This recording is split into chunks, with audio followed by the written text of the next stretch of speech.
والبط البلدي، البط البلدي هنا هنعمله بشكل جميل ومختلف، وبصراحة احنا بنعمله بالطريقة دي من ايام اجدادنا زمان. يعني دي وصفة امي رحمة الله عليها في البط.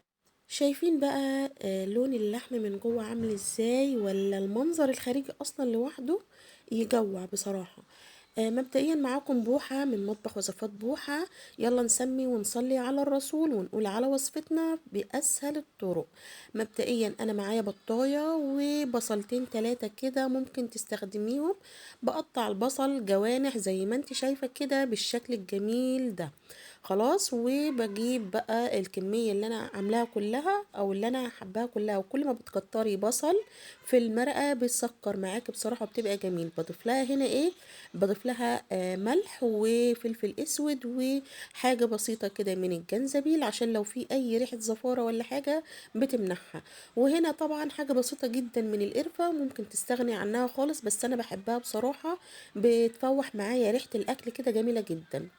بحب ان انا افركهم كده مع بعض وانزل العصارة.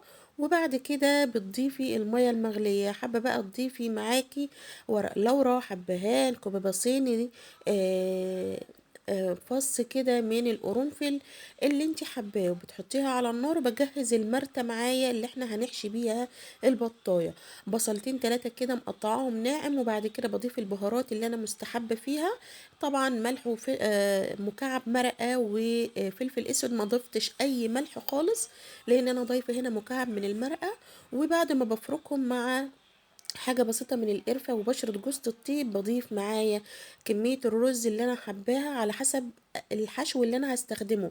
يعني ممكن تعملي بطاية اتنين، انت اللي هتقدري توفري او تحددي الكمية اللي انت هتستخدميها. وبضيف هنا معايا حتة من الكبدة. بفرك كده ده كله مع بعضه مع معلقة سمن بلدي ومعلقتين من الزيت.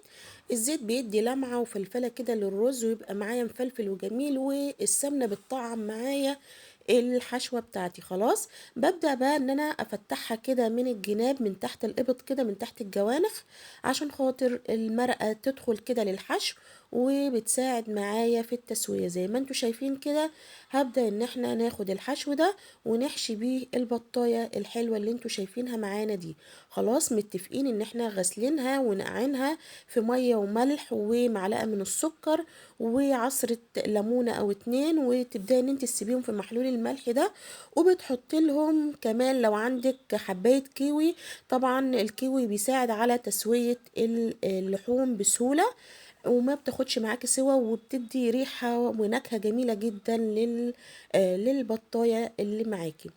خلاص، بعد ما بحشيهم انا حشيتها هنا بحط تلات ارباع الحجم كده، تلات ارباع الحشو واسيب ربع كده فارغ عشان خاطر اسيب مجال للرز ان هو لسه هينفش معايا ويستوي.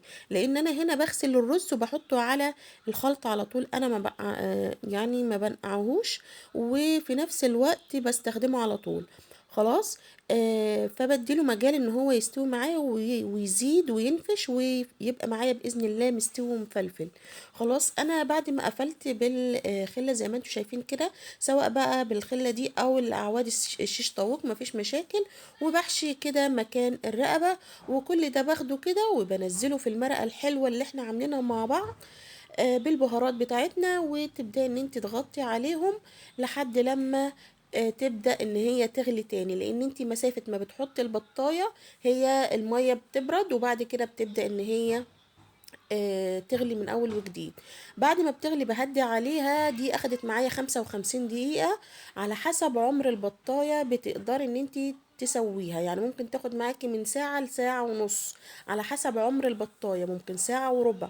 خلاص، اول لما ريحتها بتطلع معاكي وتبداي ان انت تختبريها بعد ما يعدي من الوقت ساعة، بتبداي ان انت تخرجيها. وبحب انا بصراحة اديها الشكل ده اثناء بعد التسوية. وبجيب الخلطة دي عبارة كانت عندي صلصة باقية من طبخة قبل كده، وبدأت ان انا اخد معلقة من الصلصة دي.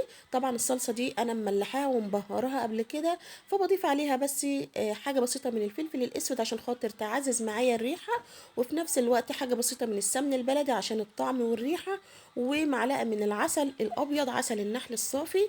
وممكن تضيفي معلقة من الزيت، بتلمعي بقى بيه البطة كده يمين وشمال، وبتاخديها على الفرن تحت الشواية، وتطلع معاكي بالشكل الجميل اللي انتي شفتيه معايا في اول الفيديو. دي كانت وصفتنا ودي كانت حلقتنا. اتمنى يا رب ما تنسينيش في اللايك والشير. دمتم في رعاية الله، والسلام عليكم ورحمة الله وبركاته، وكل عام وانتم بخير.